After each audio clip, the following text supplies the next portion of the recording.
Previously, we mentioned there are three different types of XSS vulnerabilities.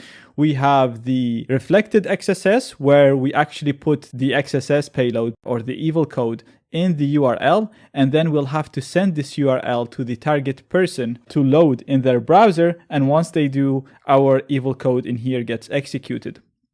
Now, this is good and not very suspicious because remember, target.com would be a popular website that the target uses, and therefore they will trust that website. It's not going to seem malicious.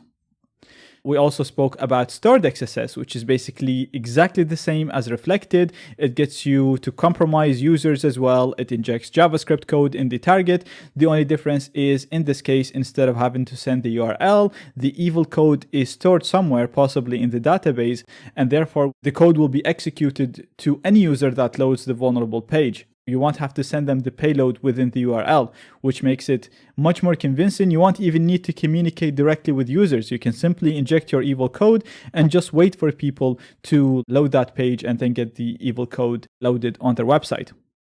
In this class, we're going to talk about DOM-based XSS vulnerabilities. So we have reflected, stored, and DOM is the third variant of XSS vulnerabilities.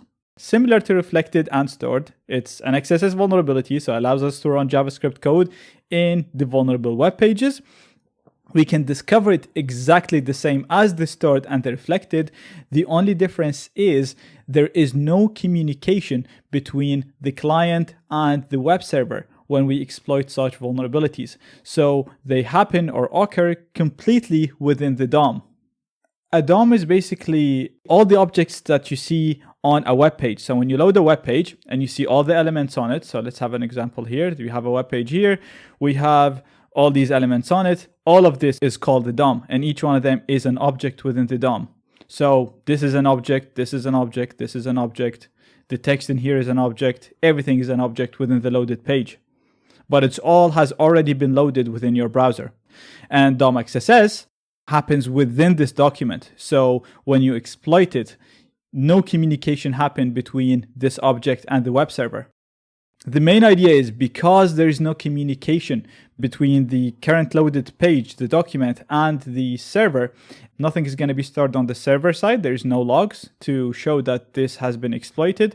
If you have server-side filters, they're not really going to work because, again, nothing is sent to the server, and no server-side protection. Whether any kind of protection you have on the server side is useless because nothing is being sent to the server again. So usually you have the client in here. You send a request. So we send the client, if we discover an XSS vulnerable web page, we send this link to the target. This is an example of a reflected XSS as we've seen before. So you have target.com and then our payload here in yellow. The target is going to send that to the server. The server will send a response. So the response is basically going to be HTML and CSS and JavaScript, basically what makes up the page. But this part of the payload, the evil code or the evil payload, will be embedded within the page that this guy will get. Therefore, if there is any type of protection in here, it'll actually detect that there is evil code in here and possibly strip it. Now, in the case of a DOM XSS, let's assume you have a text, say a text box, for example, for search. This is known as a source, a place where you can literally just type user input.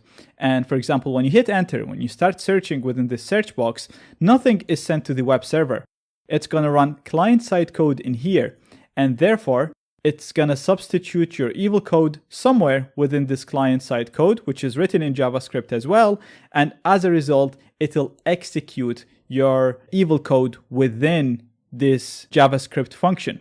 Now, these dangerous JavaScript functions are usually known as sinks. So you have a source where you actually put your exploit or your JavaScript payload.